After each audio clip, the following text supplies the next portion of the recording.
भारत और चाइना के बीच चल रहे एलएसी विवाद से भारत और चाइना को नुकसान होगा या फिर फायदा, ये तो कहना अभी मुश्किल है। लेकिन दोनों देशों के अलावा अगर किसी तीसरे देश को सबसे ज्यादा नुकसान होगा तो वो और कोई नहीं, रशिया ही है, जो अगर किसी भी एक देश को सपोर्ट करेगा तो फिर दूसरा देश नाराज जरूर होगा।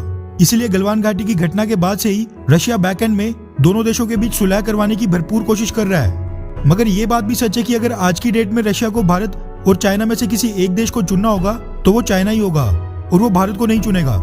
इसके कई कारण हैं, स्ट्रेटेजिक भी और इकोनॉमिक भी, और इस चीज के लिए रशिया से नाराज होकर बैठने की जरूरत नहीं है, बल्कि भारत को भी अब इस चीज के लिए प्रिपेयर्ड रहना पड़ेगा कि कल को जब चाइना और अमेरिका की तरह भारत की इकोनॉमी के साथ साथ भारत का इन्फ्लुएंस पूरी दुनिया में बढ़ेगा, जिसकी वजह से चाइना के साथ कई तरह के विवाद भी पैदा होंगे, तब भी रशिया चाइना का ही साथ देगा, क्योंकि रशिया और चाइना एक लंबा बॉर्डर शेयर करते हैं और आज के समय रशिया की इकोनॉमी इतनी स्ट्रांग नहीं है कि वो चाइना के साथ झगड़े में पड़कर अपना बॉर्डर एक्टिवेट कर दे।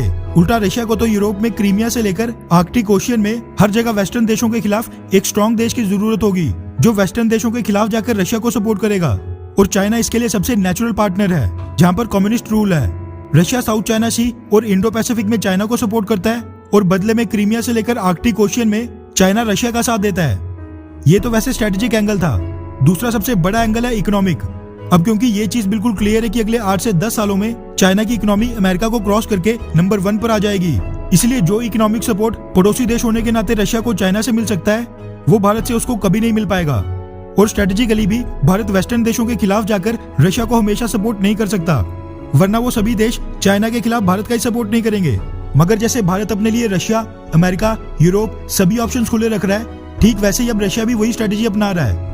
पिछले साल के खत्म होते होते रशिया और भारत में रशियन एम्बेसडर और फॉरेन मिनिस्टर की क्वाड, इंडो पैसिफिक और पाकिस्तान के साथ टाइज पर बयानबाजी के कारण दोनों देशों के बीच थोड़ा मनमुटाव पैदा हो गया था। लेकिन अब साल 2021 की शुरुआत से ही रशिया पिछले साल का मनमुटाव दूर करने में लग गया है। मगर इसमें भी रशिया क्या चाहता है वो पूरी तरह सामने आ गया है। दरअसल आउटलुक इंडिया के हवाले से ये खबर सामने निकल कर आ रही है कि रशिया के फॉरेन मिनिस्टर सर्गेई लावारोव ने एक बार फिर से एक स्टेटमेंट देकर ये कहा है कि रशिया अपनी तरफ से पूरी कोशिश कर रहा है कि भारत और चाइना दोनों देश एक साथ शांति के साथ रह सकें।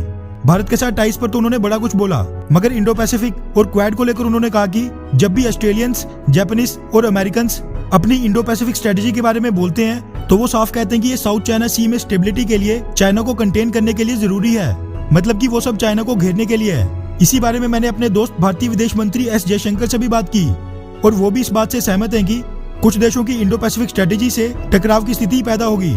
यहाँ पर उनका इशारा था कि क्वाड की इंडो पैसिफिक और साउथ चाइना सी में दखल के कारण वहाँ पर किसी भी समय टकराव की स्थिति पैदा हो सकती है। साथ में भारत और रशिया की दोस्ती के बारे में तो उन्होंने बड़ा कुछ बोला, लेकिन इंडो पैसिफिक स्ट्रेटेजी को लेकर एक बार फिर से ये चीज साफ कर दी कि रशिया चाइना का ही साथ देने वाला है, क्योंकि रशिया को भी क्रीमिया से लेकर आर्कटिक ओशियन हर जगह बदले में चाइना का सपोर्ट चाहिए।